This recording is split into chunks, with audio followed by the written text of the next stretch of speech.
Amen. Come, Holy Spirit, fill the heart of your faithful and kindle in them the fire of your love. Send forth your Spirit, and they shall be created, and you shall renew the face of the earth. O God, over the light of the Holy Spirit, did instruct the heart of the faithful. Grant that by the same Holy Spirit we may be truly wise and ever enjoy His consolation. Through Christ our Lord. Amen. In the name of the Father, and of the Son, and of the Holy Spirit. Amen. Thank you, Brad Ramel, for the opening prayer. Okay, welcome brothers and sisters sa ating weekly lecture, Knowing Our Faith, Faith Seeking Understanding. This week, naisipan ko munang ikwento, no, as part of our catechism, the life of Saint Patrick. Hindi siya catechism, life of saint siya, pero medyo mahaba yung meron tayong mapagpupulutan na aral sa ating pananampalataya. Si Saint Patrick ay napakasikat na saint, no? One of the most beloved and very well-known na saint. No? He is the patron saint of Ireland. May ginagawang parade, no? St. Patrick's Parade every year sa Ireland, sa Dublin, at saka sa New York. Napaka-ingrande yan, 150,000 tao ang dumadalo every year. Pinaghahandaan talaga yan na parade, no? Malaking kapistahan yan tuwing March 17, yung kapistahan ni Saint Patrick.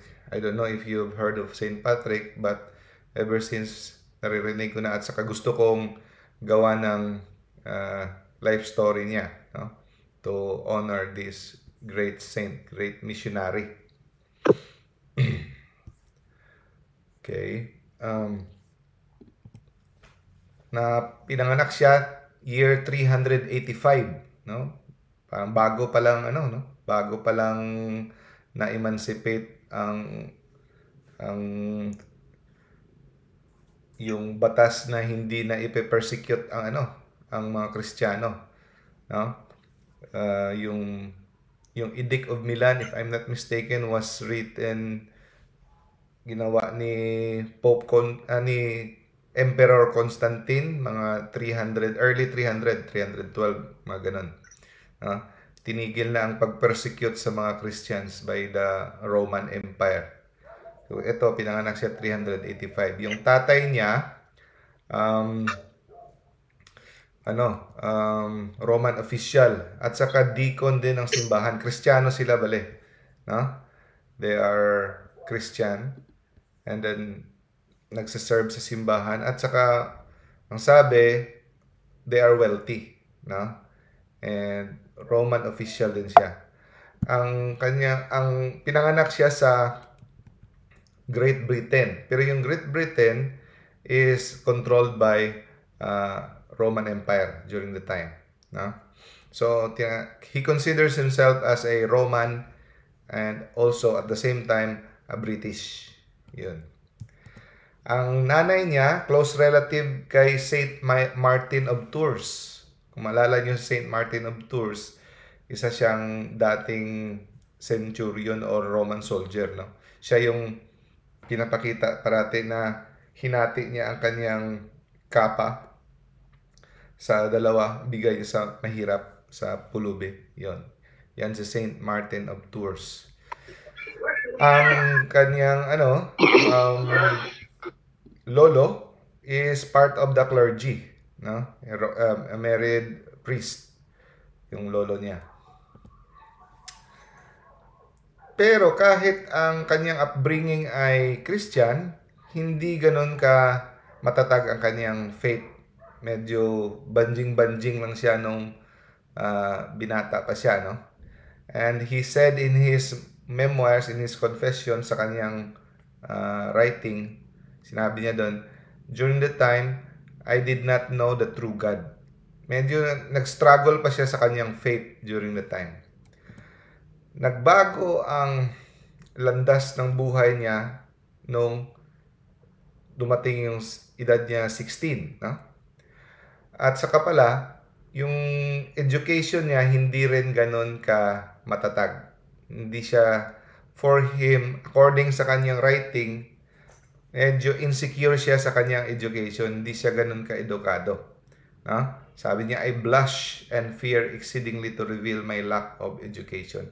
Kahit na nung obispo na siya, andun na siya sa Ireland, may insecure pa rin siya sa kanyang education. Nung pagdating ng 16 years old, dito na nagbago ang nagbago ang landas ng buhay niya. Dahil may mga pirates, no, mga raiders, kung saan pa ang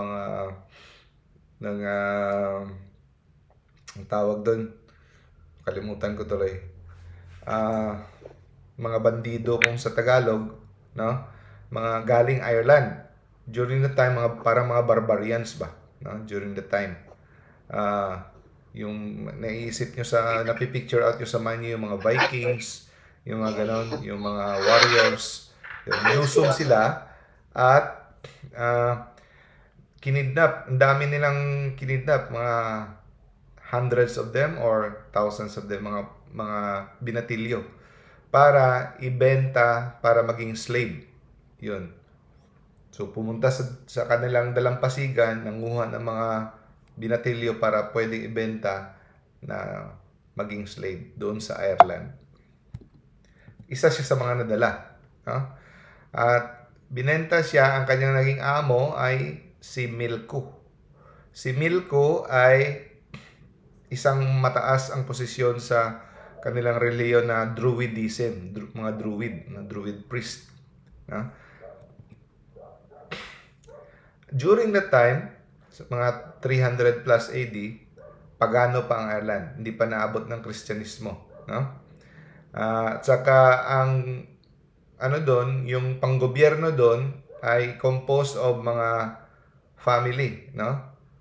Grupo ng pamilya, tapos may leader na local chief ang tawag, no? Local chief. Pagkatapos yung ilang mga clan, no? Composed of different local chiefs, magsama-sama yon, magiging kingdom, no? Larger kingdom. At saka yung mga larger kingdom ay pinamumunuan ng mga king, no? So yun ang kanilang parang panggobyerno dati. Ang kanilang paniniwala sa Ireland dati, polytheism. Maraming Diyos-Diyos, animism din. Ang animism ay they believe na ang natural world, mga punong kahoy, ilog, bundok, ganon, ay may nakatirang mga espiritu. Parang kagaya din sa atin, yung mga bathala natin, yung mga inkantada natin. No? At pwede tayong makipag-usap, pwede natin silang makommunicate. So yung kanilang mga parang pare nila ay tinatawag na druid. Nag-engage sa mga demonic spells, no? Parang ganun din, parang wizard, para rin mga witch, no? Incantation, nagka-curse, no? At mga dark magic. So yun ang sitwasyon sa Ireland dati. Paniniwala ni Patrick, dahil sa kanyang malayo ang kanyang relasyon sa Diyos, no? At hindi niya sinusunod ang mga kautusan ng Diyos, pinayagan na mangyari to sa kanya. So yun ang kanyang pananaw. Disiplina to ng Diyos para sa kanya dahil sa kanyang malayong relasyon sa Diyos. Okay? Pero ang katotohanan, tama rin ang iniisip niya. Dahil kung ang Diyos ay magkastigo or magdisiplina, ang layunin niyan ay para magbago ang ating mga puso. So, walang kastigo na binibigay o pinapahintulot ang Panginoon sa atin. No? Let us learn, no? At this point, as this early point, meron na tayong mapupulot. No? And we can reflect. No? Na, totoo, basing on my experience, nung ilang years ago, nung ako ay, pasaway pa kay Lord, no? Maraming mga kabulastugan. Napapansin ko na dinidisiplina ako ni Lord. At ang sabi ng Bible, pag tayo dinidisiplina, mahal niya tayo. At ang sabi ng mga saints, lalo na sabi ni Saint Augustine, ang pinaka malungkot na sitwasyon pag hindi na ikaw dinidisiplina ni Lord. No? Binitawan ka na niya. No? Pag ikaw ay dinidisiplina, pag may ikaw ginawang kabulastugan at biglang may mga trahedya sa iyo, disiplina yan. No? So, ganito rin. Ang purpose ni Lord na dinidisiplina tayo para bumalik tayo sa Kanya dahil mahal niya tayo. So, nagtrabaho. So, siya ay naging alipin or slave. No? Ang trabaho niya ay tigbantay ng mga baboy. At siya ay hindi maganda ang pagtrato sa kanya, no? Kulang sa pagkain, kulang sa tulog, no? Ang ginagawa niya, no? Napipray lang siya, no? Tinitiis niya ang lamig ng snow, no? Ulan, ice, no? At dahil sa kanyang pagkaulila, siya lang mag-isa, tutulog doon sa binibigay sa kanyang lugar, suffering, loneliness, tinanggap niya ito na malaking tulong para sa kanyang kaluluwa. So, kita natin, may mga tao na pag ito'y nangyayari sa kanila, mas lalo nilang sisisihin ang Diyos. Magagalit sila sa Diyos. Pero sa kanya, tinuring niya na malaking tulong para sa kanyang kaluluwa. Sabi niya sa kanyang confessions, sa kanyang writings. Ang ngalan ng kanyang writing is Confessions. Sabi niya, at first, hindi niya kilala ang Diyos.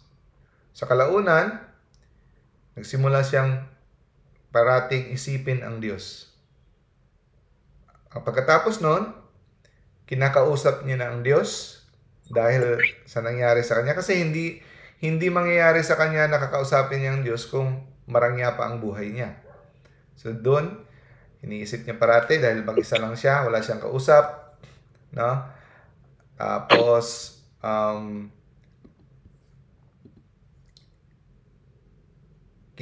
iniisip niya ang Diyos, kinakausap niya ang Diyos. Pagkatapos noon, after 6 years, nagpipray na siya hundreds of prayers during the day and hundreds of prayers during the night.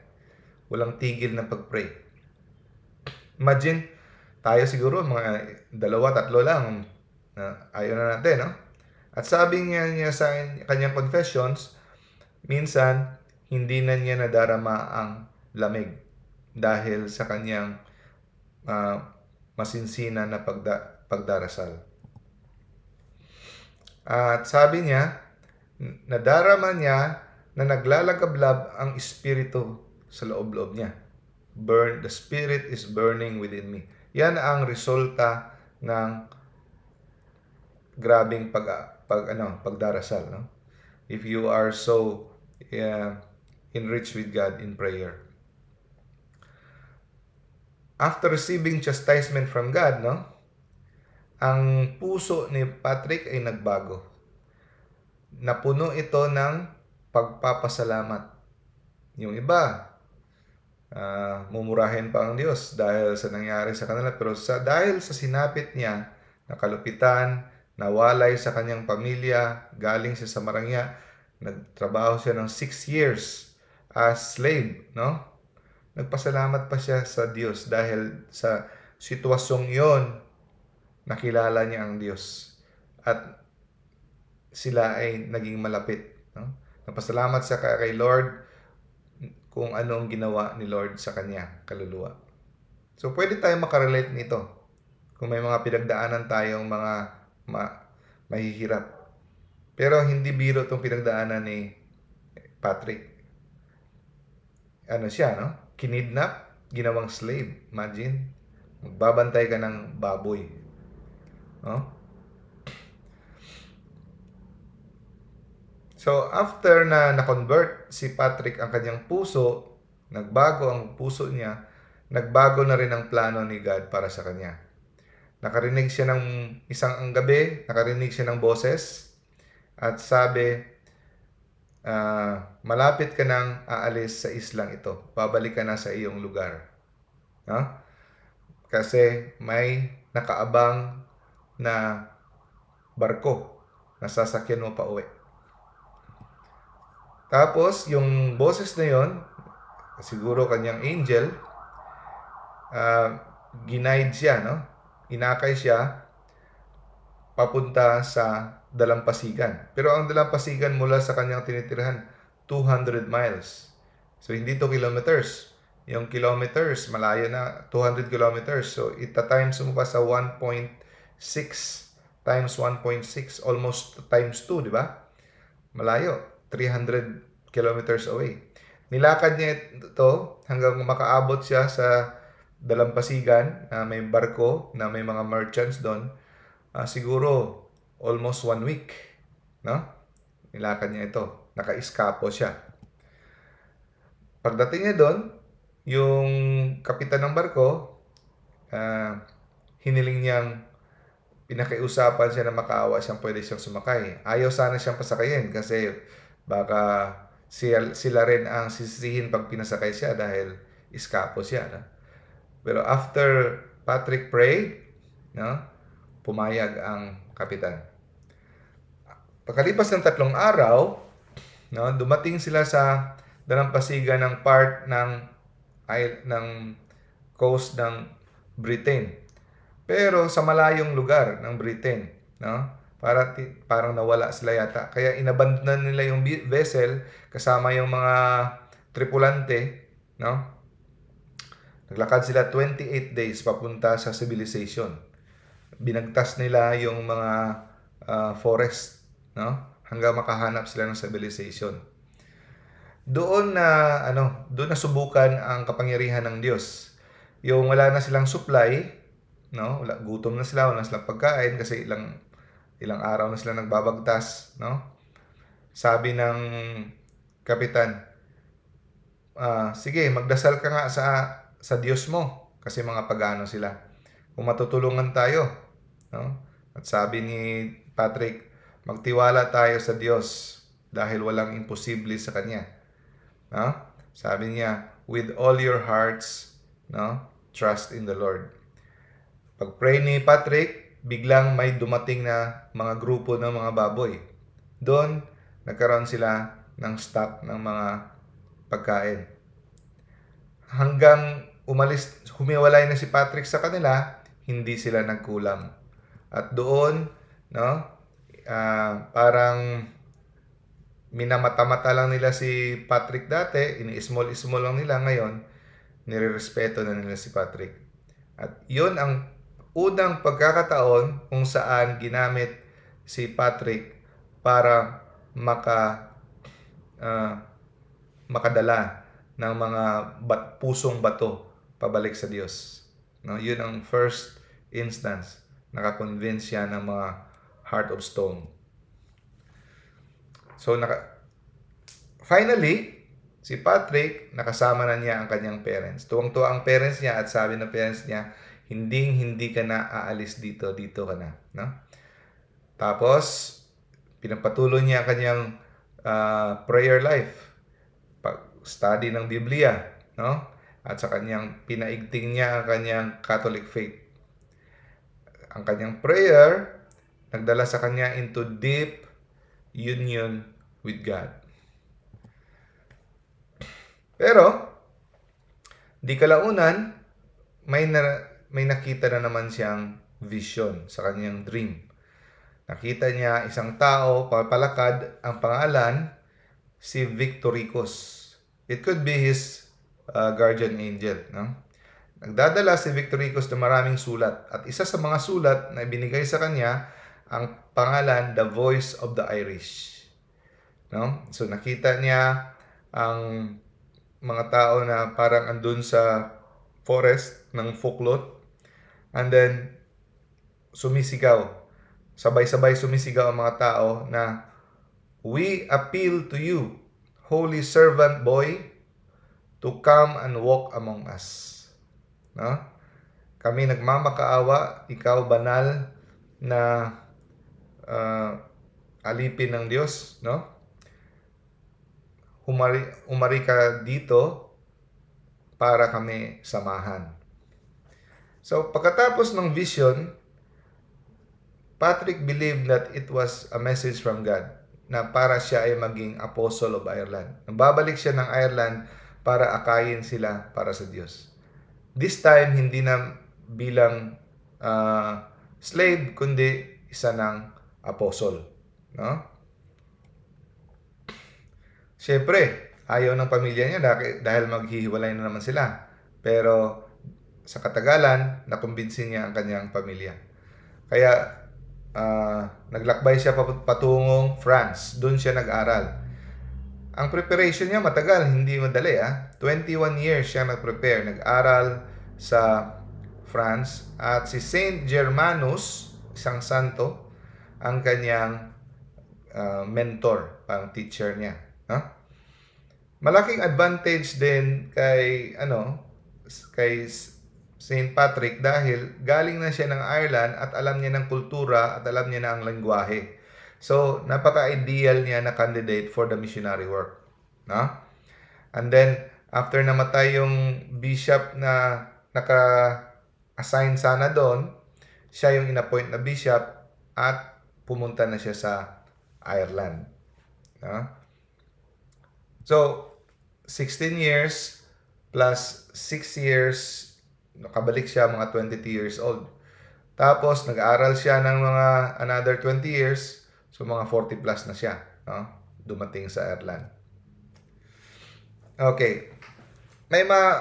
Meron tayong matutunan sa technique ni Patrick kung paano mag-convert ng mga pagano. No? So, ito. Ang ganda ng technique ni Patrick. Interestingly, babasahin ko. Patrick did not attempt to persuade the Irish to deny their belief in the existence of the supernatural. So, hindi niya kaagad na sinabi niya, "Oy, tigilan niyo yung mga ginagawa niyo, mga paganismo, yung mga espiritista niyo." Hindi ganun ang technique niya, no? At ang rason, no, kung bakit naging successful ang kanyang dahil ito ay may backup ng mga maraming milagro. Maraming milagro. Kasi kung nagturo lang siya ng mga doktrina, no? Theological teachings kaagad na walang miracles at walang mysteries, no? Walang mangyayari. Mahihirapan siya. Dahil according sa kanya, 1 Corinthians chapter 4 verse 20, "For the kingdom of God does not consist in words, but in power." So may tinulungan siya ni Lord na ang kanyang mga turo ay merong backup na mga mabibigat na mga milagro. So nakakamanghang mga milagro. Okay? So, alam naman natin yung background ng Ireland, di ba? Paganista, mga pagan priest, may mga wizards, nag-aano ng mga witchcraft, dark magic, yung mga ganon curses, no? So, he convinced the Irish of the demonic nature of the powers they were familiar with and the surpassing power of Christ.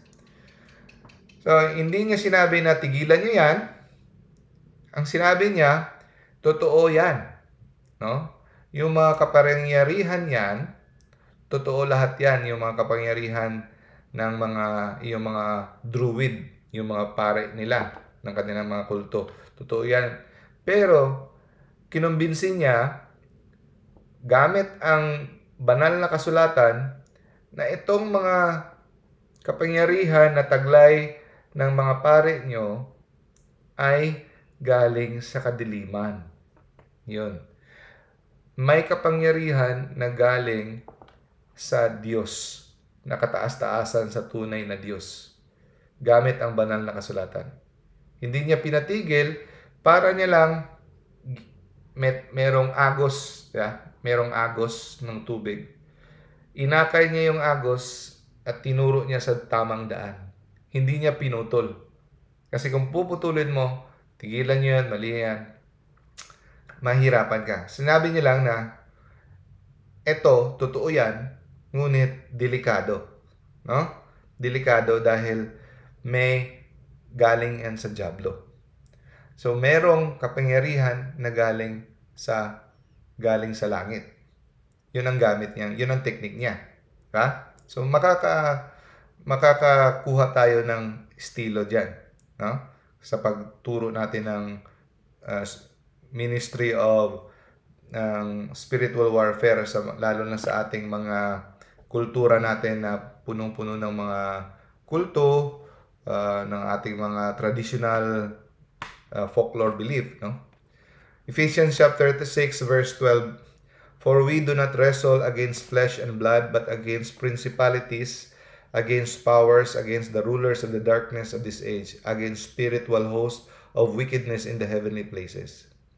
So, ito yung ginamit niyang verse. No?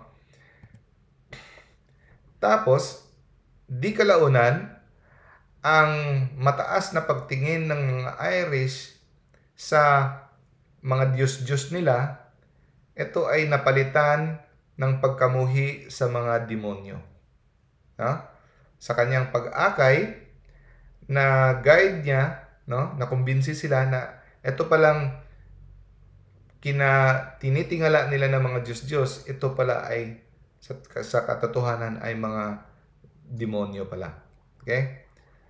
So, natural, nagalit na galit ang pinaka number one enemy na nagagalit sa kanya, yung mga number one na kontrabida sa kanya ay mga Druids, kasi sila yung mga pare-pare, no? At sila rin ang mga advisor to the Irish king. Kung maalala nyo si Pedro Calungsod, namatay sila dahil ang nag-chismis doon sa local chieftain, di ba? Yung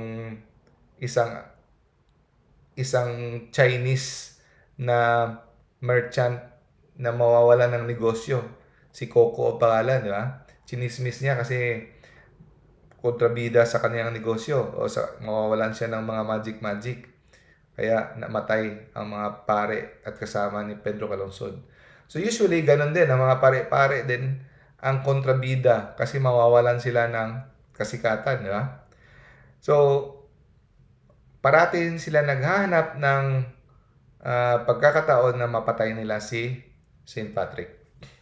Kaya sa sulat ni Patrick sa kanyang letter, araw-araw nag-e-expect akong mamatay. No? Na imo-murder, na huhulihin, no? Pero hindi ako natatakot dito dahil sa promise ng heaven. So pag ikaw ay parating nakaabang sa matatanggap mo sa langit, hindi mo iindahin. Kaya napaka-importante mga kapatid mag-meditate when we pray, "Our Father who art in heaven." Kaya ako, when I pray, "Our Father," I praise God, and then "who art in heaven," I stay there for few minutes. Dinadigest ko yung "who art in heaven." I ask the Lord, Lord,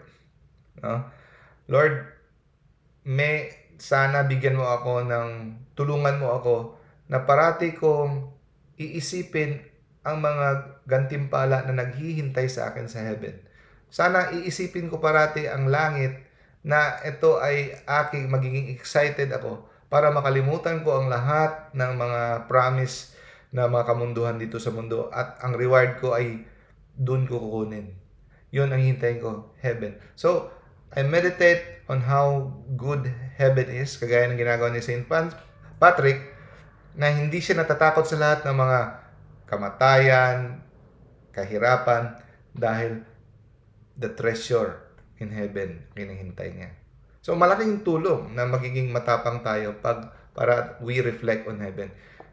Instead of always thinking of ayaw kong gumawa nito kasi natakot ako sa langit.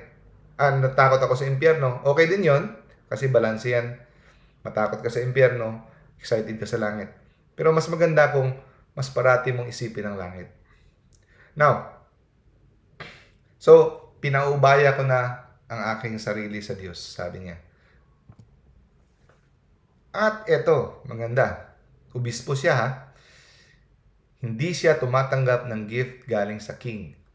Sa mga sinong person and authority. Hindi siya tumatanggap.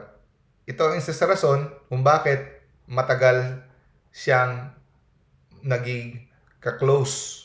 Hindi siya malapit. Hindi siya nabibigyan ng pabor. Pero hindi niya, binabaliwala niya to na hindi siya mabigyan ng pabor. Outside siya sa normal ties of kinship, fosteration, affinity. No? Anong nangyayari ngayon?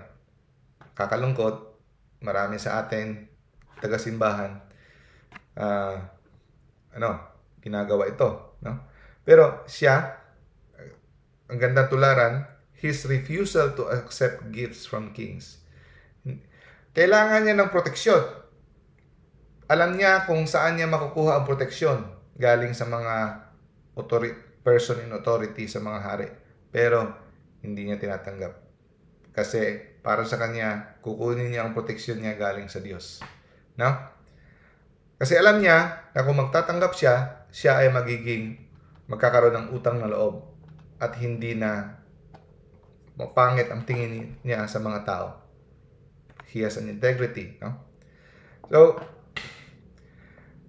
kaya parati siyang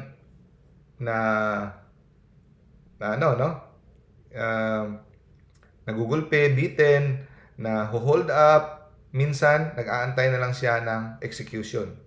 Naka-experience siya ng mga ganon, ng pagkakulong. No?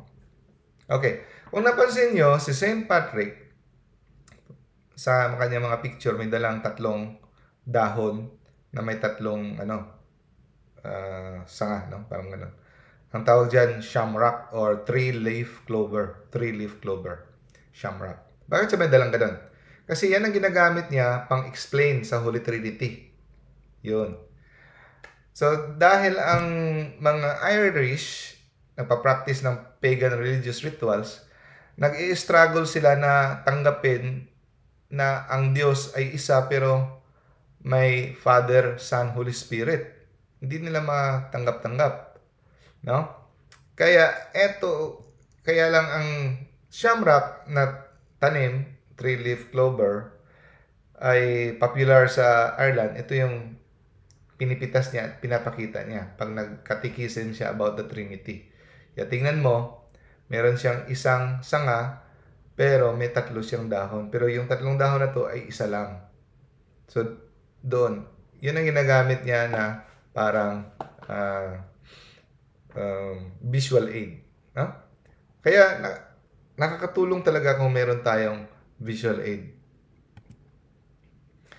At ito, incorporate ni Patrick ang kultura ng Ireland sa kanyang pagtuturo, sa kanyang Christian lesson. Ang tawag dito ay inculturation. No? So, hindi mo pinipilit yung kultura mo, hahanapin mo yung mga kultura nila at saka dahan-dahan mong i-guide na ito ay may kaparehas, may common denominator sa ating pananampalataya. No? Mahirap na proseso yan, pero kailangan mo ng wisdom at pag-aaral. Kasi kung magkamali ka rin dyan, instead na inculturation, magiging syncretism. Paghahaluin mo na ngayon yung mga paganong practice sa practice ng Catholic faith. Mali po yan, yung syncretism. Yung iba, hindi masyado nila pinag-aralan, wido-wido lang, focus-focus lang, nagiging paganistic. So, kaya ang mga occult practices ngayon nangyayari, nahahalo sa totoong practice natin kagaya sa ating Pilipino. Kaya mag-ingat din tayo. Kailangan ng matinding pag-aaral kasi manipis lang ang pagitan galing enculturation and syncretism, no? So, ina-incorporate yung traditional ritual. So, eto yung ritual nyo. Meron din kami yan. Ganun yan. Parang pare-pareho tayo. Tapos, dahan-dahan niya naisip na, siguro, sabihin niya, subukan natin ito. Kasi pagkapareho naman, pero ito, mas maganda yung kahulugan. No? Instead of, tigilan nyo yung, pangit yan, ito. So, hindi magandang technique. No? Iakay mo na lang. Kagaya ng ginawa ni Paul. Ito, pag-aralan natin yung ginawa ni Paul sa Acts chapter 17 verse 22 to 23. Paul stood up in the meeting of the Areopagus and said, "Men of Athens, I see that in every way you are very religious. For as I walk around and look carefully at your objects of worship, I even found an altar with this inscription to an unknown God. Now that you worship as something unknown, I am going to proclaim to you." So, una, in-acknowledge ni San Pablo ang mga Athenians na, believe ako sa inyo kasi religyoso kayo. Meron kayong mga ribulto, no? Dahil may mga kayong mga Diyos, may mga Diyos kayo. Diyos. So doon, nakuha niya yung atensyon. So parang ganun din ang ginawa ni Patrick na hanap ng, hindi niya pinatigil yan. Sabi niya, may pinaniniwalaan kayo. No? Pero napansin ko, yung paniniwalaan nyo, may pangalan na hindi nyo alam. Ngayon, may good news ako. Ipapangaral ko ngayon sa inyo, i-anunsyo ko ngayon sa iyo yung hindi nyo alam na pangalan ng Diyos, alam ko ang pangalan at eto siya. So, doon na pumasok si Kristo. So, yun. No? So, parang ganun din ang ginawa ni Patrick na kung misteryoso sa inyo ang Diyos na hindi nyo pa alam, meron pala, makikilala pala talaga natin siya. Siya ay pinanganak doon, ito sa Israel, ganun-ganon. At siya ay namatay para sa atin. So, ganun ang instead na patigilin mo kaagad, bigyan mo siya, i-guide mo siya sa tamang landas. So, kagaya niya, ang ginawa niya sa mga pagan practices, he Christianized it. Yung mga Irish, mahilig magbigay-pugay sa kanilang Diyos-Diyos sa pamagitan ng apoy. So, meron tayong practice na nagsisindi tayo ng apoy during Easter. Kaya, inakay niya doon na ginagawa natin, gumamit siya ng, instead sa atin, maliit lang na kandila, para maging crossover, para magkalapit, ginawa niyang malaki, bonfire. No? So, kaya napansin niyo ngayon, ina-adapt natin to, nagbo-bonfire tayo sa during Easter. No? So, Irish were used to honoring their gods with fire, kaya sa kanya, yung apoy niya sa Easter, pinalakihan niya. No? So, he Christianized it. Kagaya ng mga paratang sa atin ng mga ibang sekta, yung All Saints Day. May kasabay matagal na mga pagano during the time. Pero ang ginawa natin, we Christianized it. No? Hindi iyon pagano, tiempo lang nagkasabay. Parang ganun din sa kay St. Patrick. Hindi sabihin na kumuha tayo ng paganong practice at ginawa lang nating Katoliko, no? Ang nangyayari parati ay nagkakasabayan, no? Kaya minamabuti natin na i-emphasize ang Christian practice at dahan-dahan mawala na yung mga pagano na practice. Kagaya nangyari doon sa Cebu, di ba? malaking tulong ang image ni Santo Niño. Ito ay niyakap ng asawa ni Raham Humabon dahil meron din silang Diyos-Diyos na maliit na bata. So, instead na etong Diyos-Diyos na maliit na bata, binigay ni gift si Santo Niño na ito ang totoong hari, na ito si Jesus nung maliit pa. So, gagamitin natin yung imagination natin, no? Na para makagawa ng bridge.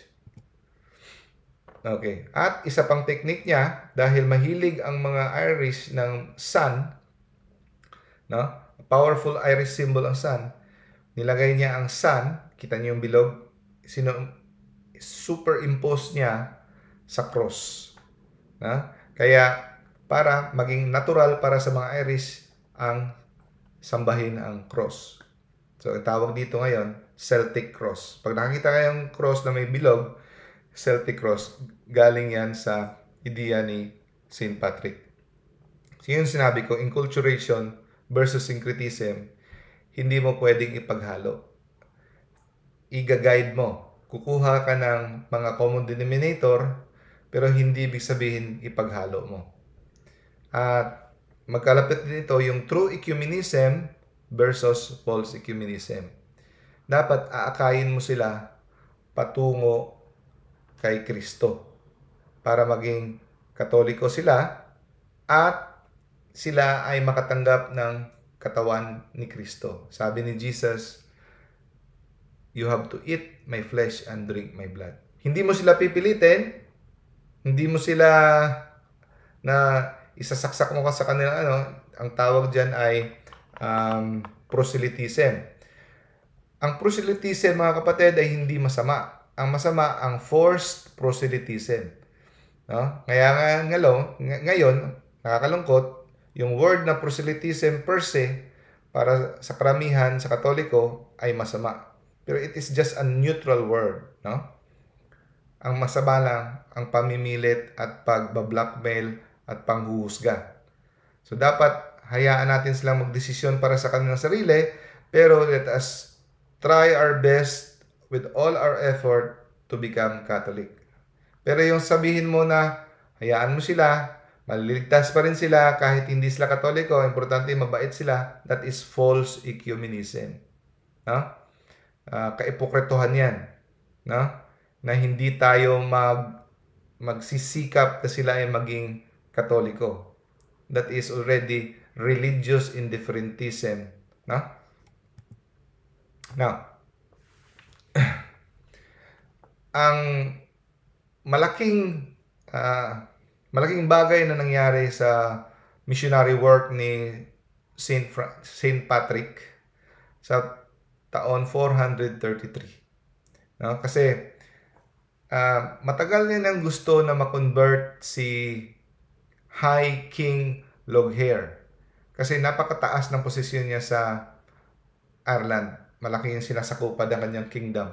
No? Kasi kung makondinsin niya si King Loghaire, magkakaroon siya ng permiso na makapag-preach sa everywhere sa Ireland. So siya yung susi kung si King Loghaire kanyang makonvince, no? Okay. So isang gabi during Easter Vigil, no? Araw ng pagkabuhay ni Kristo, Linggo. So, Sabado ng gabi. Okay. Nagse-celebrate sila ng pagan festival, sila ni King Loghaire. At ang batas ni King Loghaire, kasi nagsisindi sila ng apoy, walang kahit sinong tao ang pwedeng magsindi ng apoy hanggat hindi pa siya nakapagsindi. Dapat mauuna si King Loghaire yung pare, no? Sa Royal Hill, isisindi ang apoy. Pero, sa malayong tawag dito, bulubundukin, hill, no? Si Patrick, kasama niya yung kanyang mga kasamahan, no? Mga kasama niya mga converted priest, mga followers niya. Nagse-celebrate sila ng Easter Vigil. Tapos, hindi niya alam yung batas na hindi pwede magsindi, or siguro ko alam niya man, hindi niya rin susundin kasi mas mahal niya ang batas ng Diyos. So, nagsindi siya ng apoy sa new fire because of the Paschal light. No? Nakita ito sa malayo ni King Logher at sa kanyang mga pari. Galit na galit sila, nagngingit-ngit sila, no? Sino ba ang naglapastangan na suwayin ang batas ng hari? Kaya sumugod kaagad sila. Sabi niya yung pare, tila ba na-predict nila, dapat patayin natin yung apoy na yan kasi kung hindi natin mapatayan, hindi na talaga mapapatay yung apoy na yan sa buong Ireland. Parang na-predict nila yung future kasi never na talagang mapatay. Pag akyat nila doon sa bundok, nagdala siya ng mga maraming sundalo, no? Mga 8 chariots full of warriors. So, nasa mga 70 men, no? Pagdating doon, tinanong siya, explain yourself, bakit mo ginawa? Sumagot si Patrick, sumagot siya sa anong sagot niya? Instead na i-explain niya, binigyan niya ng summary ng good news. Nag-preach siya. Summary ng good news of the salvation. No? Tapos, nung narinig yun ng pare ng Druid, no? Pinagtawanan nila ang Christian mysteries. Nung narinig ni Patrick na pinagtawanan, nagdasal si Patrick. No? He prayed na parusahan yung nagkutya sa gospel. Si Drucho, yun yung pare na pinagtawanan ang Christian mystery. Tila ba may hindi nakikitang kamay na binuhat siya pataas at binagsak at siya ay namatay sa harap nila. No? Doon kaagad, pilit sunggaban ng mga sundalo si Patrick. Pero nung nakita ni Patrick na sila ay aatake, nagdasal si Patrick, "May God come forward to scatter His enemies, and may those who hate Him flee from His face." Maganda tong prayer na tong kopyahin, no? "May God come forward to scatter His enemies, and may those who hate Him flee from His face." Kaagad-agad, merong maitim na cloud na bumalot sa kanila at nagkaroon ng panic at 7 times 7 men perished. Namatay sila. Bigla. No? Nabalot ng takot ang hari. Lumuhod siya sa harap ni Patrick. Ni St. Patrick. Pero yung pagluhod niya yon, pagpanggap lang yon. Dahil lang yun sa takot. Hindi siya pa kumbinsido pa rin sa totoong Diyos. No? Kaya inimbitahan niya si Patrick sa pagkasunod na araw na pumunta sa kanya para kasi magpapa-explain daw siya. Pero aambushin nila si Patrick at papatayin. No? So, pagkabukas pumunta na si Patrick, alam niya yung plano. No? By divine revelation na sila ay papatayin at iaambushin. May nag-aantay sa kanilang mga sundalo. So, nagmamarcha sila papunta sa hari, nagpe-pray sila, nagcha-chant sila ng Sacred Lorica or the Deer's Cry.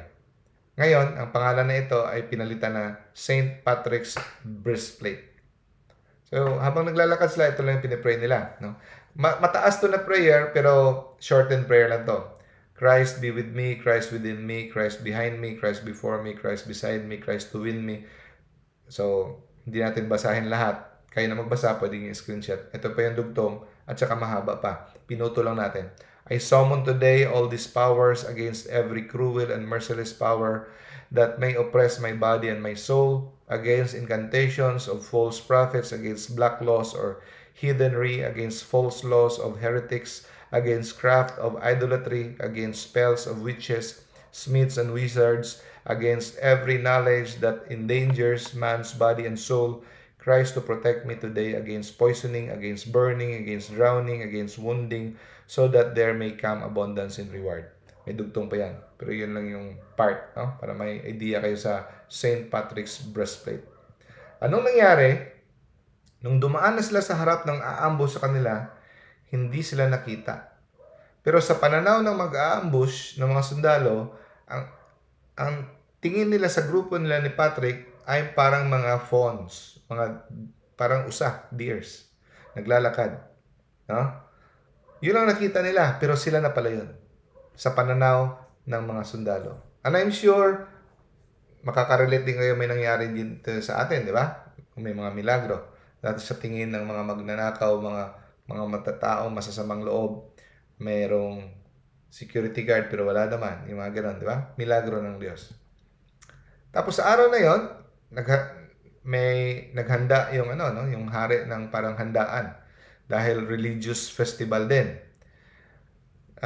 Namangha ang mga tauhan ng hari nung nakapasok sila sa loob, siya at ang 5 niyang kasamahan na lock ang gate. Paano sila nakapasok? So, nandun na sila sa loob, pinaupo na si Patrick katabi ang hari. Pero ito pa lang si Lukat Mael, itong pare ng druid, na assistant ng hari, binigyan siya ng wine na merong poison. Nung alam ni Patrick, siguro sa tulong Diyos, of course, na may lason ito, he made the sign of the cross. Pwede rin natin gayahin yan, no? Anong nangyayari? Nag-ice yung wine. Pero ang natira na hindi nag-ice, yung lason. At binuhos ni Patrick. So natapon na yung lason at binless niya ulit at ito ay nagiging wine ulit. At ininom niya at okay na. Another miracle. Tapos napahiya si Lukat Mael, yung priest ng druid. Kaya challenge niya si Patrick na magpakita ng gilas doon sa field ng Tara. So pumunta siya sa labas at nag-show tinawag niya ang kanyang Diyos-Diyos at yun nga, gumawa ng kababalaghan si Lukat Mael. Nag-pray siya na mag-snow, na puno ng snow ang field. Sabi ni St. Patrick, nakita na natin ang snow. Sige, tanggalin mo na ang snow. Sabi ni Lukat Mael, ay, hindi pa pwede. Bukas pa, mawawala yan. Ang sabi ni St. Patrick, ay, wala ka palang binatbat. No, powerful ka lang pala para sa masasama, pero hindi ka powerful para sa mabuti. Okay, tingnan mo ako. He stretched out his hands, he prayed, and nag-sign siya ng cross sa hangin, at bigla nawala ang snow. No, hindi kayang tanggalin ni Lukat Mael ang snow kasi mag-aantay pa siya ng bukas, pero agad-agad natanggal ni St. Patrick. Hiyawan ang mga audience. So, galit na galit si Lukat Mael. Next naman, nag-pray na naman si Lukat Mael na magkaroon ng kadiliman sa buong field. Naging madilim. No? Nabalot sila ng dark clouds.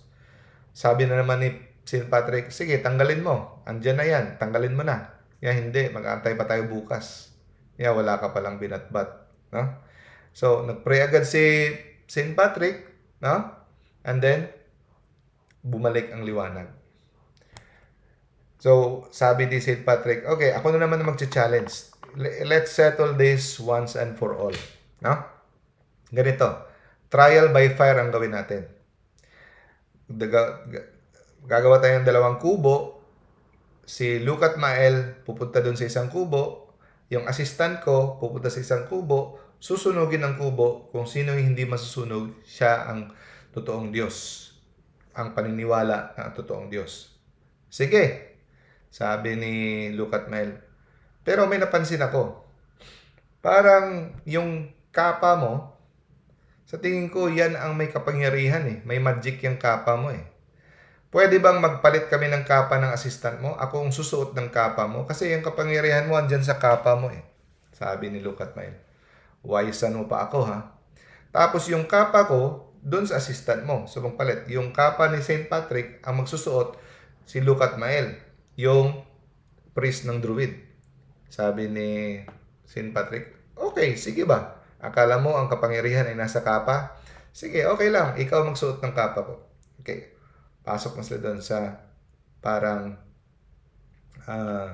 payag, no? Parang nipa hat. Pero babalutin yun ng mga kahoy at sisindihan at saka masusunog yun. So, pasok na sila. Meron na silang mga kapa. Yung assistant ni St. Patrick, ang gamit yung kapa ni Lucat Mael. Pagkasunog na, pagtingin doon sa loob, sa kubo ni Lucat Mael, sunog lahat. Pati siya sunog. Patay siya. Pero yung kapa ni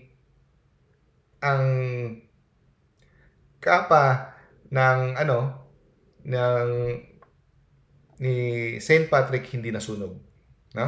Siya sunog, pero ang kapa ni St. Patrick hindi nasunog. Punta naman tayo dun sa kubo ng assistant ni St. Patrick.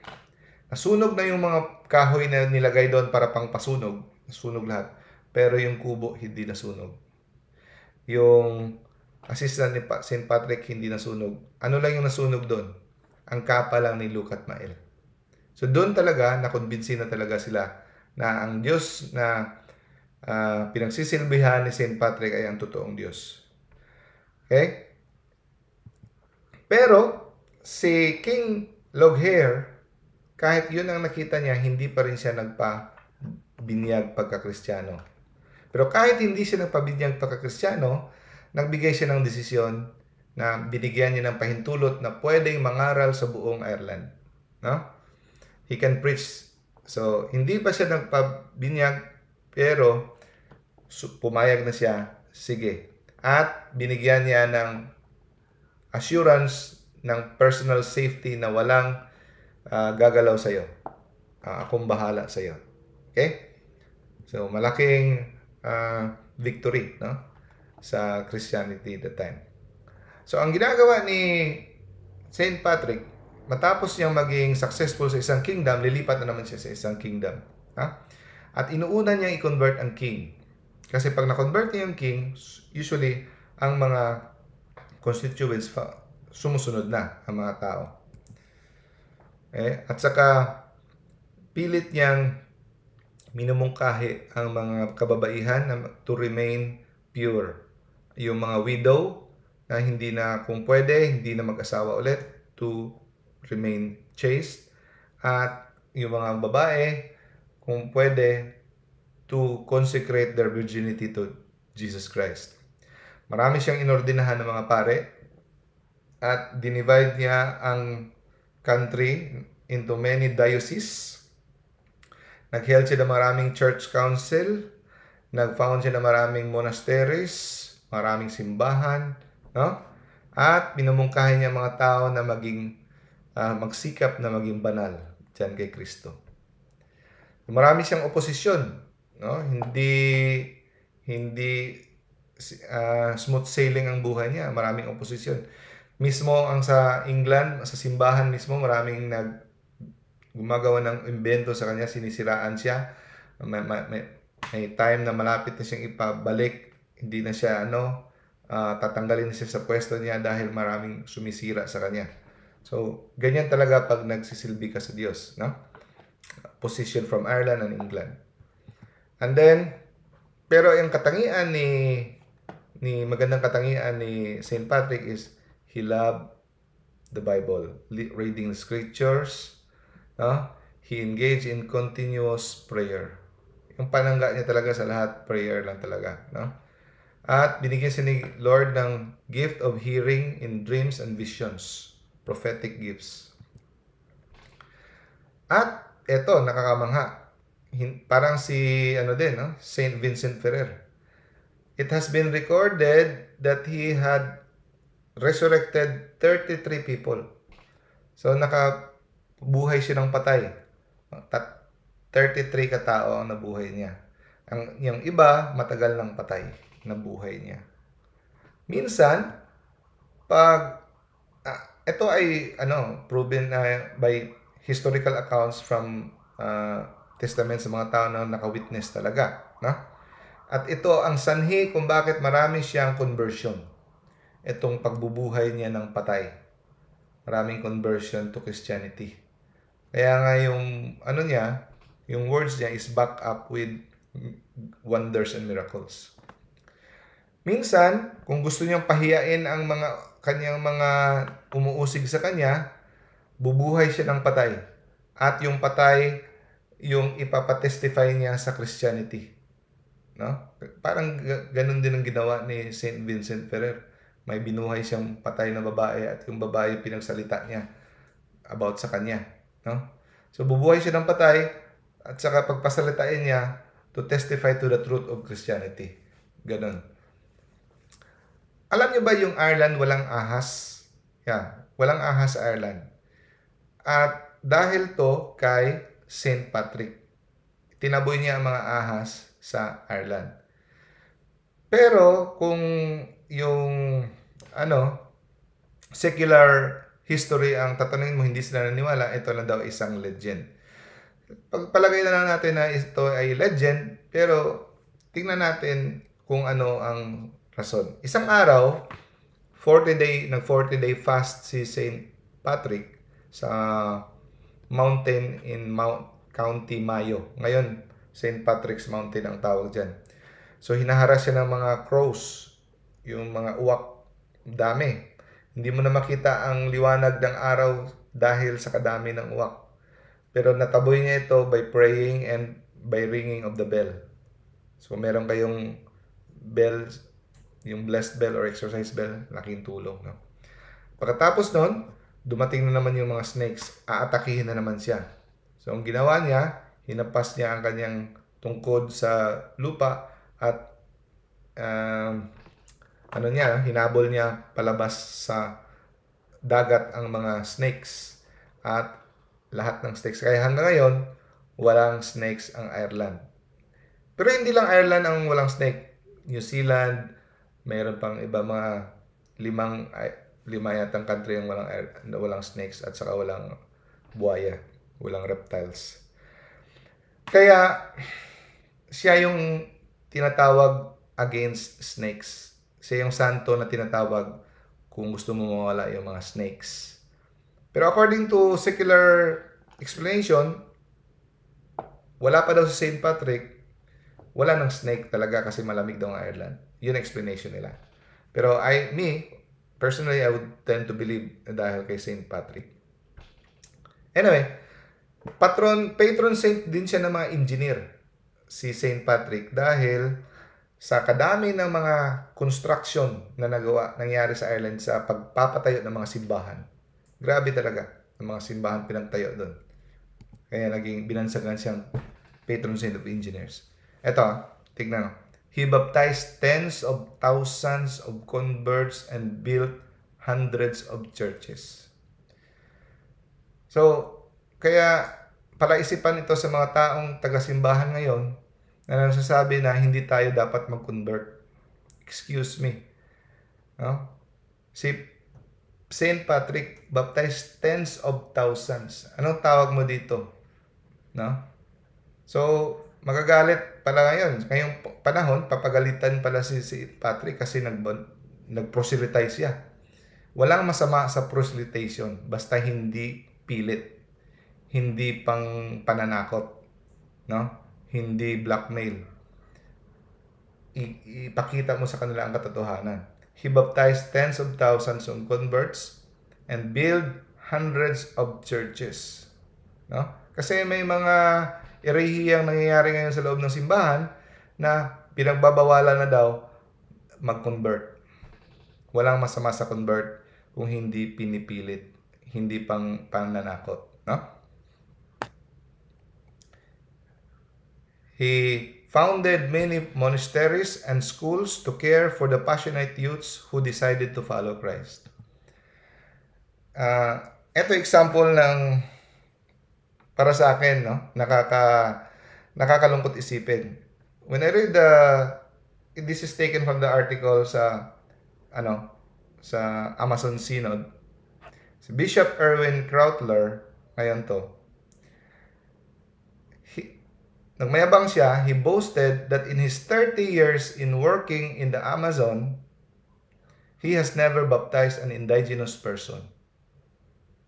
Ito ang mangyayari mga kapatid sa false ecumenism. Kasi para sa kanila, hindi mo na kailangan maging Katoliko, hindi mo na kailangan yakapin si Kristo. Okay na kayo dyan, no? Proud pa siyang sabihin na sa 30 years niya ang pagtatrabaho doon as bishop sa Amazon, he has never baptized an indigenous person. Pero si St. Patrick baptized thousands of converts, builds hundreds of churches. So sa 30 years niyang trabaho doon sa Amazon, wala siyang naakay. Siguro ang sinasabi niya, patuloy lang kayo sa ginagawa niyo, okay lang yan. No? Halos magkaparehas lang sila. Patrick preached and converted all of Ireland. Buong Ireland na convert niya for more than 30 years of preaching. No? He worked many miracles and wrote of his love for God in confessions. Ang tanong natin, itong mga taong to ngayon, ang nag-akay sa Ireland during the time, wala siguro nangyari. No? He wrote, so sinulat niya yung buhay niya sa Confessions. Merong libro niya, no? And after years of living in poverty, traveling, and enduring much suffering, he died March 17, 461. So yung kapistahan niya is March 17. So, nung namatay siya, natanggal niya talaga sa paganism ang buong Ireland. At yung buong Ireland become permanently Christian. No? Kung alam niyo lang, ang Ireland ay napakaraming missionaries. So, kung napansin niyo yung mga nanay niyo, mga kaluluhan niyo, yung mga missionary na mga obispo, mga pare dito sa mga simbahan natin nung maliliit pa tayo, mga Irish. Kasi sila yung pinakamadaming mga missionaries. Grabe ang effect ni St. Patrick. Sad to say, ngayon medyo nagbabackslide ang Ireland. Ngayon, ang pinakamaraming missionaries na naman sa buong mundo, if I'm not mistaken, is the Philippines. No? Is the Philippines, ang pinakamaraming missionary priest. Let us pray. Ngayon, marami na rin naging atheist ngayon sa Ireland. They subscribe to heretical and modernist teachings, kaya kumukonti na rin, nababawasan na sila. Pero dati, ang Ireland, napaka-grabe sa buong mundo. Grabe sila magpadala ng mga missionaries. No? So, he changed a pagan Ireland as a whole into the greatest Catholic nations on earth. No? In the centuries that followed, yung mga convert na yon went to the ends of the earth. So, maalala ko pa nung maliit pa ako, maraming mga pare na mga puti. Yun pala mga Irish yun. No? And also, kahit patron saint siya ng Ireland, hindi siya canonized. Bakit hindi siya canonized? Kasi in the first 1,000 years, wala pang formal canonization process. Ngayon lang to yung nagawa na structurized ang formal canonization. Dati, pag sikat ka, kilala ka, martyr, extraordinary holy, parang nagiging napoproclaim ka na saint by popular acclaim. Yun. So, trivia lang yun. So, mayroong dalawang malalaking cathedral named after St. Patrick. Ang una sa Dublin, Ireland. Yan ang pinakamalaki sa simbahan sa Ireland. No? Largest of the Ireland. It is the National Cathedral of the Church of Ireland.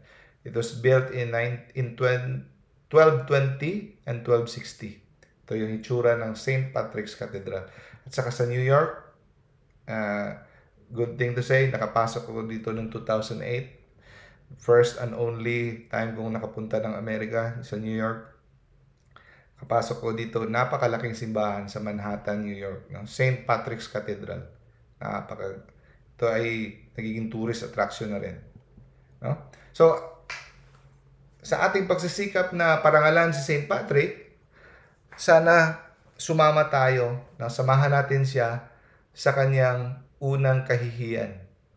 No? Sana papayag tayo na tayo'y mapahiya para sa ating pagbabago. Napahiya siya, naging slave siya, di ba? At see your sins and pray that God purify you. So kung kayo ngayon ay nasa buhay pa kasalanan, sana handa tayong sabihin kay Lord, Lord, gawin mo ang lahat kahit ano para lang ma-purify ako. Kung anumang paraan, sige gawin mo, Lord. No? Ang tapang-tapang natin para masabi yan. So, hingi tayo ng grace kay Lord, ng tapang para masabi natin yan. Lord, gawin mo kahit ano. Mabago lang ako, madala mo na ako sa langit. No? And sikapin mo to convert your heart. Increase your daily prayer, day by day. And then, hayaan mo na maglagablab ang apoy ng Espiritu Santo sa puso mo. Always say yes to Him. No? Pag ikaw ay tinawag, say yes to Him. Kahit saan ka dadalhin, say yes to Him. No? Kagaya ni St. Patrick, tayong lahat, may kanya-kanyang misyon. May iba dalhin sa ibang lugar, mayroong iba diyan ka lang, pero ang misyon mo ay kaibigan mo, kaklase mo, kaopisina mo, kung ano man dyan. Pero lahat tayo may misyon. Yung misyon mo, magluluto lang para sa simbahan, pwede rin. Mag-arrange ng silya, pero yun ang mission mo, no? So lahat tayo may mission. Pero hindi niya tayo madadala sa ating misyon kung hindi pa fully converted ang ating puso para sa Kanya. No? So, nung nabago na ni St. Patrick ang kanyang puso para sa Diyos, doon na siya pinadala sa misyon. No? St. Patrick, pray for us. No? God bless us all. Okay, sino yung magko-closing prayer? Hello? Brother Navin? Are you there? Gusto mo mag-closing prayer? Hindi marinig. Brother Harry, are you there?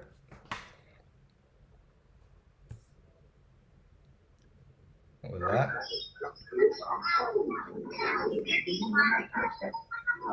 Oh, Brother Nabin. Closing prayer to bro. Opo, Doc. Okay. Okay. In the name of the Father, the Son, and of the Holy Spirit. Amen. Hail Mary, full of grace, the Lord is with you. Blessed are you among women, and blessed is the fruit of thy womb, Jesus. Holy Mary, Mother of God, pray for us sinners, now and at the hour of our death. Amen. Glory be to the Father, and to the Son, and to the Holy Spirit, as it was in the beginning, is now, and ever shall be, world without end. Amen. In the name of the Father, the Son, and of the Holy Spirit. Amen. Thank you, Brother Nabin, for the closing prayer. Sino pa yung hindi ko nag-greet? Brother Rob. Hello, good evening. Sis Elban Buena. Sis Daisy. Hello. Sis Ai. Sis Anna Marie. Brother Harry. Sis Maribek. Hello. Baka may katanungan kayo dyan, pwede kayo magtanong. Pero kung wala na, magbabay na tayo.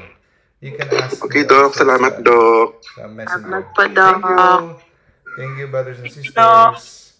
Thank you. God bless po. God bless. Thank you. Bye.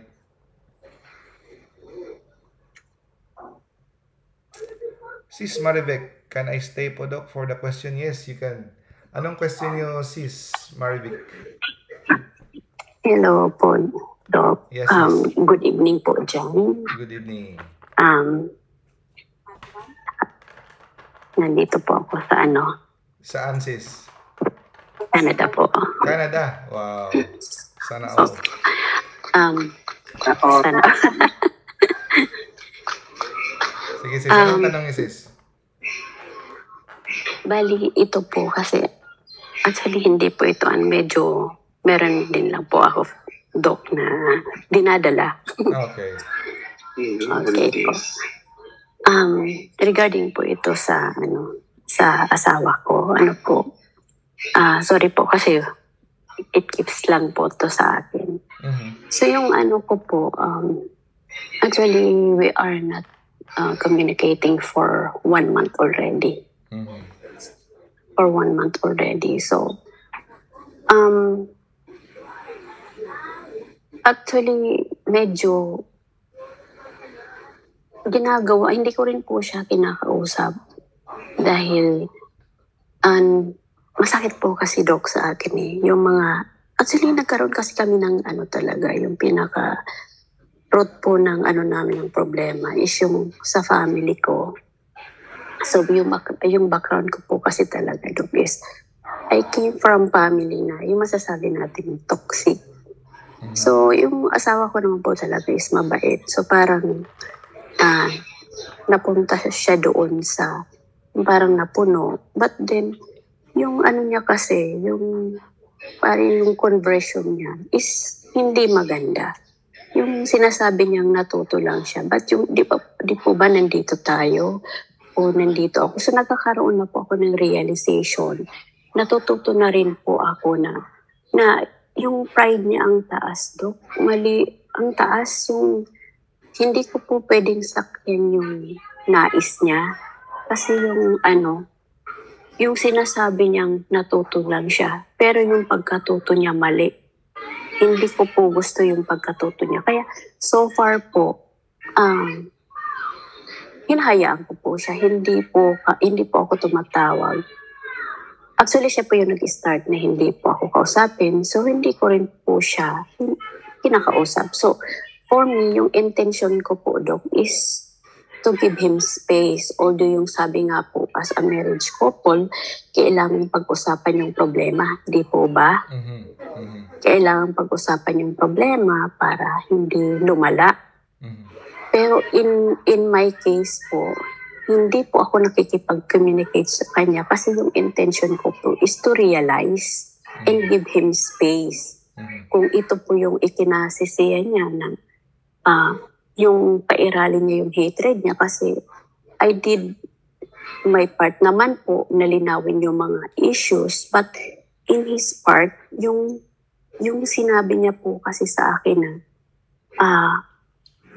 I have to stop, itigil ko na kung ano man yung paglilinaw dun sa issue kasi yung huling salita niya po sa akin is hindi na raw po siya kumaga, sa Bicol, kasi taga Bicol po ako. Hindi na ako mauulian. Tawag nun. Yung parang wala na, hindi na maibabalik. Kumaga, gano'n na lang. So, in my part po, napakasakit na I am trying my best to fix the issues para mawala yung problema. Sabi nga niyan, if you are not a problem, you will be the part of a solution. So, ginawa ko po yung part ko na to fix the problem. So, nasa gitna lang po ako. Hindi po ako kumampi sa side ko at hindi ko rin po siya pwedeng kampihan as a husband. So, ayoko po yung bias kasi sino po ba sa kanila ang kakampihan ko? Of course, I have to stand up in between of them. So, I wanted to clarify about the issue. But pero po yung sa side ng asawa ko, ayaw niya po kasi end up na lang daw po. Sabi ko, so, ito po natutunan ko ito sa inyo, Doc. Kahit lang po ako, recently lang po ako nakita ko yung YouTube channel mo. And every day sa pakikinig ko, natututo na po ako na bakit, di ba ikaw, sinabi mo po, tinuro mo po sa amin according to the official teaching of the Catholic na yung husband, siya po yung dapat nag-aayos ng problema or siya dapat yung nagdadala sa pamilya closer to God. So, inaamin ko naman po sa kanya yun at hindi ko tinatago na yes, I'm working abroad, physically malayo sa pamilya, but nakikita mo kung ano yung ano ko sa pamilya. And then, nagkaroon, Actually, ginawa ko na po yung I'm trying my best na kahit nandito po ako. Ginagawa ko po pagka lalo na kung may oras ako, siniset ko talaga sa family ko, okay, sige mga anak, we have to do the rosary, kahit yung group ko lang po. So we are praying the rosary. But then, siya po yung wala. Na parang, he doesn't care doon sa ginagawa ko. Na kami nag-rosary siya, wala siya kasi galit siya. So, para sa akin po, is it ano po ba ng isang padre de pamilya na mas iniisip mo yung sarili mo kaysa yung turuan mo or dalhin mo yung family mo into a goodness. Di po ba? So, okay po ba yung sa part ko na hindi ko siya kinakausap? Although, alam ko naman po na as a married couple, kailangan po talaga nag-usap. But then, I try my best na po to fix the issues. Pero may binitawan na po siyang salita po. Kaya, hinayaan ko na po. So, aantayin ko na lang yung emotion niya na bumaba. Pero hindi ko po siya tinatakwil as a husband. So, ang sa akin lang po, although 1 month po kami hindi nag-usap. Pero yung intention is to give him space and realize kung masaya siya sa ganitong setup. Okay. Sige, sis. Anyway, hindi naman ito matatapos sa isang usapan to. Pwede mong i-follow up to sa messenger. Pwede kitang bigyan ng advice. Anyway, ang masabi ko ngayon, you want to give him space. May tampuhan nangyari. Nakikita ko, merong background, may hadlang sa relationship dahil merong family problem. Nakadagdag yan sa hadlang. Kasi meron ng sugat dahil sa kampihan o ano ba dyan sa family problem. At saka ngayon, meron kang newfound na bagong tuklas na spiritual growth. Nakita mo, you became deeper kay Lord.